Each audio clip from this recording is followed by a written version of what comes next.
Is guaranteed income unconstitutional? It's April 9th, 2024, and these are your headlines. Guaranteed income. That sounds nice, right? Get a check for doing nothing. Well, Texas Attorney General Ken Paxton is suing Harris County for instituting an unlawful guaranteed income program that they say redistributes public money in a manner that violates the Texas Constitution. Now, announced by Harris County Judge Lena Hidalgo last year, the program randomly select about 2,000 eligible Harris County residents by lottery to receive $500 cash payments for 18 months with, get this, no strings attached.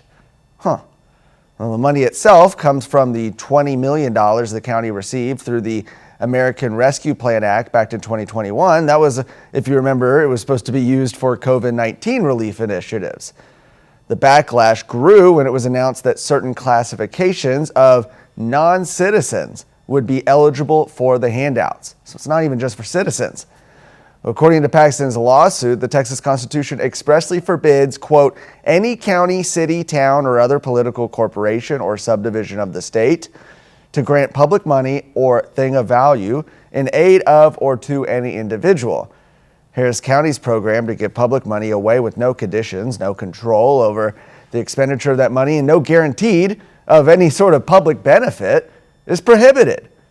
The Constitution also provides that everybody has equal rights and no man or set of men is entitled to exclusive separate public emoluments. Paxton says the lottery-based handout violates the Texas Constitution because the selection of recipients is inherently arbitrary. It's a lottery. County governments have limited authority to act, and like all governments, can only act in accordance with the Constitution. According to Attorney General Ken Paxton, Harris County has exceeded that authority. The Texas National Guard has installed new anti-climb concertina wire fences near El Paso as the crisis at the southern border gets worse. The anti-climb barricades are similar to the fences that were built in Brownsville late last year. According to KTSM, the anti-climb barricades consist of wire fence panels 12 feet tall and laced with a 3-foot thick looping layer of concertina wire. In Brownsville, the goal is to construct a total of 6,000 feet of anti-climb barricades. Fox News reporter Matt Finn posted a video on X of the project earlier this month.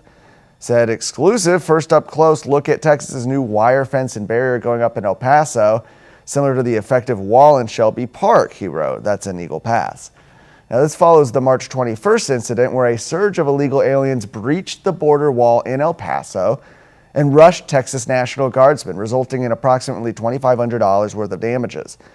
More than 200 illegals have since been charged in connection with the riot. Well, since that rush, Governor Greg Abbott has also deployed hundreds of additional troops to El Paso. The governor said more than 700 National Guard troops surged to El Paso after migrants breached razor wire barrier. That includes 200 soldiers of the Texas Tactical Border Force deployed to El Paso this past week. Mission to hold the line and deny illegal entry. Border Czar Mike Banks explained the importance of the anti-climb barricades in another video recently posted by the governor. He said, we need to continue building upon those successes. We need to continue putting in temporary infrastructure in the form of anti-climb fencing, concertina wire, razor wire, and border buoy barriers. Texas is going to protect Texas. We're going to defend Texas. What are the important things out there in Texas politics and Texas news that matter to you, and what can you do about it? That's what we want to bring you with the Luke Macias Show on a weekly basis for 20 to 30 minutes. That way you can get the information and go do something for the rest of your week. I look forward to coming to you every Wednesday. Last up, a bit of an update to a story from yesterday. We talked about the contract with Texas, which is a proposal being put forth by a group of incoming lawmakers as well as current lawmakers in the Texas House, designed on reforming the process when it comes to selecting a new speaker. It's a set of rule change proposals, 12 of them, that they say they want to see the next Speaker of the House implement or pledge to implement.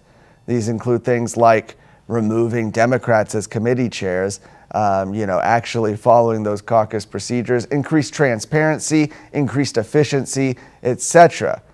Well, since we talked about this story yesterday and they released this contract with Texas, we now have 10 more candidates that have signed on to him, 10 candidates that find themselves currently in runoff elections across the state. Those new candidates that have signed on to the pledge include Carissa Richardson, who's running against Frederick Frazier, Cheryl Bean, who's in an open seat, Ben Bias, also running for an open seat, David Covey, who's running, of course, against House Speaker Dade Phelan, Andy Hoppers challenging Lynn Stuckey, Helen Kerwin, who's running against Dwayne Burns, AJ Louderback in an open seat, David Lowy, who's running against Stephanie Click, Katrina Pearson, who's running against Justin Holland, and Alan Schoolcraft, who's in his runoff against John Kemple.